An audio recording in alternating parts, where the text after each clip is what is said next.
السلام علیکم، کیسے ہیں آپ سب؟ امید ہے آپ سب لوگ خیریت سے ہوں گے۔ تو آج ہم آب حیات کی ایپیسوڈ 113 سٹارٹ کریں گے۔ سکندر عثمان خالی نظروں سے اسے دیکھ اور سن رہے تھے۔ وہ جانتا تھا وہ کچھ بھی سمجھ نہیں پا رہے تھے، لیکن یہ ایک رسم تھی جو وہ ہمیشہ ادا کرتا تھا۔ اس نے اپنی بات ختم کرنے کے بعد باپ کے ہاتھ چومے، پھر انہیں لٹا کر کمبل اڑا دیا اور کچھ دیر بے مقصد بیڈ کے پاس کھڑا انہیں دیکھتا رہا تھا۔ اس کے بعد پتہ نہیں کب وہ اپنے باپ کے پاس آنے کے قابل ہوتا۔ سالار یہ نہیں جانتا تھا وہ آخری کھانا تھا جو اس نے اپنے باپ کے ساتھ کھایا تھا۔ تاش کا ترم کا پتہ پھینکا جانے والا تھا اور مہلت ختم ہونے والی تھی۔ لاک اپ میں بیٹھے اس رات عائشہ عابدین نے اپنی زندگی کو ریکیپ کرنے کی کوشش کی تھی، مگر اس کی زندگی میں اتنا بہت کچھ ہو چکا تھا کہ وہ اس کوشش میں بھی ناکام ہو رہی تھی۔ یوں جیسے وہ 28 سال کی زندگی نہیں تھی، 800 سال کی زندگی تھی۔ کوئی بھی واقعہ اس ترتیب سے یاد نہیں آ رہا تھا جس ترتیب سے وہ اس کی زندگی میں ہوا تھا، اور وہ یاد کرنا چاہتی تھی۔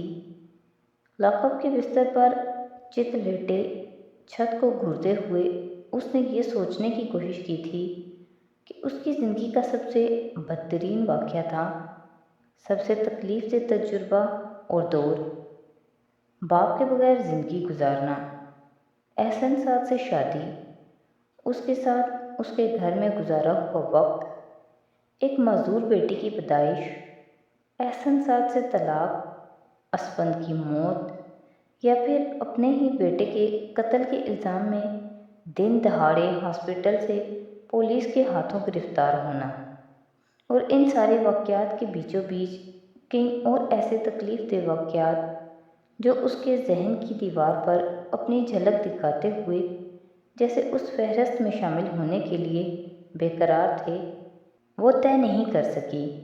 ہر تجربہ، ہر حادثہ اپنی جگہ تکلیف دہ تھا، اپنی طرح سے ہولناک۔ وہ ان کے بارے میں سوچتے ہوئے جیسے زندگی کے وہ دن جینے لگی تھی، اور اگلے واقعے کے بارے میں سوچنا شروع کرتے ہوئے اسے یہ اندازہ لگانا مشکل ہو رہا تھا کہ پچھلا واقعہ زیادہ تکلیف دہ تھا یا پھر جو اسے اب یاد آ رہا تھا۔ کبھی کبھار عائشہ عابدین کو لگتا تھا کہ وہ ڈھیڑ تھی، تکلیف اور ذلت سہ سہ کر وہ اب شرمندہ ہونا اور درد سے متاثر ہونا چھوڑ چکی تھی۔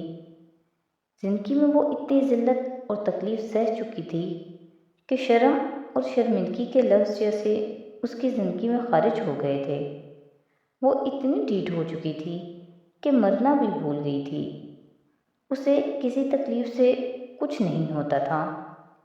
دل تھا تو وہ اتنے ٹکڑے ہو چکا تھا کہ اب اور ٹوٹنا اس کے بس میں نہیں رہا تھا۔ ذہن تھا تو اس پر جالے ہی جالے تھے، عزت نفس، ذلت، عزت جیسے لفظوں کو چھپا دینے والے جالے۔ یہ سوچنا اس نے کب کا چھوڑ دیا تھا کہ یہ سب اس کے ساتھ ہی کیوں ہوتا تھا۔ اس نے تو کسی کا کچھ نہیں بگاڑا تھا۔ اس سوال کا جواب ویسے بھی اسے احسن سعد نے رٹوا دیا تھا۔ لکھو اس کاغذ پر کہ تم گناہ گار ہو، اللہ سے معافی مانگو، پھر مجھ سے معافی مانگو، پھر میرے گھر والوں سے معافی مانگو۔ بے حیا عورت! پتہ نہیں یہ آواز اس کے کانوں میں گونجنا بند کیوں نہیں ہوتی تھی۔ دن میں، رات میں، سینکڑوں بار ان جملوں کی باز گشت اس کے اس سوال کا جواب دیتی رہتی تھی کہ یہ سب اس کے ساتھ ہی کیوں ہوتا تھا۔ وہ ایک گناہ گار عورت تھی۔ یہ جملہ اس نے اتنی بار اپنے ہاتھ سے کاغذ پر لکھ کر احسن سعد کو دیا تھا کہ اب اسے یقین ہو گیا تھا کہ وہ جملہ حقیقت تھا۔ اس کا گناہ کیا تھا؟ صرف یہ اسے یاد نہیں آتا تھا، مگر اسے پھر بھی یقین تھا کہ جو بھی گناہ اس نے کبھی زندگی میں کیا ہوگا بہت بڑا ہی ہوگا، اتنا بڑا کہ اللہ تعالیٰ اسے یوں بار بار سزا دے رہا تھا۔ سزا کا لفظ بھی اس نے احسن سعد اور اس کے گھر میں ہی سنا اور سیکھا تھا، جہاں گناہ اور سزا کے لفظ کسی ورد کی طرح دہرائے جاتے تھے، ورنہ عائشہ عابدین نے تو احسن سعد کی زندگی میں شامل ہونے سے پہلے اللہ کو خود پر صرف مہربان دیکھا تھا۔ بے حیا عورت، وہ گالی اس کے لیے تھی۔ عائشہ عابدین کو گالی سن کر بھی یہ یقین نہیں آیا تھا۔ زندگی میں پہلی بار ایک گالی اپنے لیے سن کر وہ گنگ رہ گئی تھی، کسی مجسمے کی طرح کھڑی کی کھڑی، یوں جیسے اس نے کوئی سانپ یا اژدہا دیکھ لیا تھا۔ وہ ناز و نوم میں پلی تھی۔ گالی تو ایک طرف، اس نے کبھی اپنے نانا نانی یا ماں سے اپنے لیے کوئی سخت لفظ بھی نہیں سنا تھا، ایسا لفظ جس میں عائشہ کے لیے توہین یا تضحیک ہوتی، اور اب اس نے اپنے شوہر سے اپنے لیے جو لفظ سنا تھا اس میں تو الزام اور تہمت تھی۔ وہ بے حیا تھی۔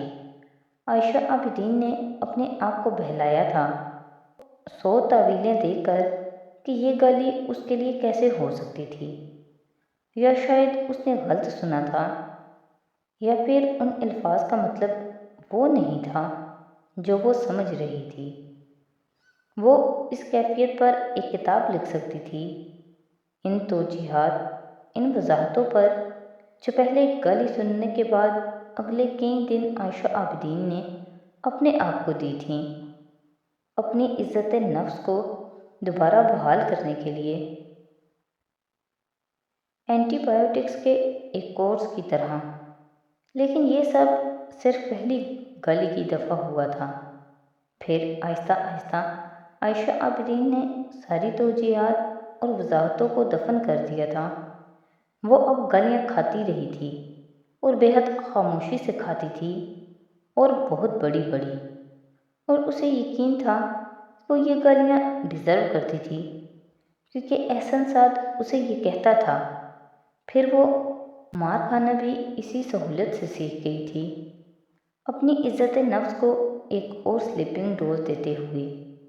5 افراد کا وہ گھرانہ اسے یہ یقین دلانے میں کامیاب ہو گیا تھا کہ اس کے ساتھ جو کچھ بھی ہو رہا تھا وہ اسے ڈیزرو کر رہی تھی۔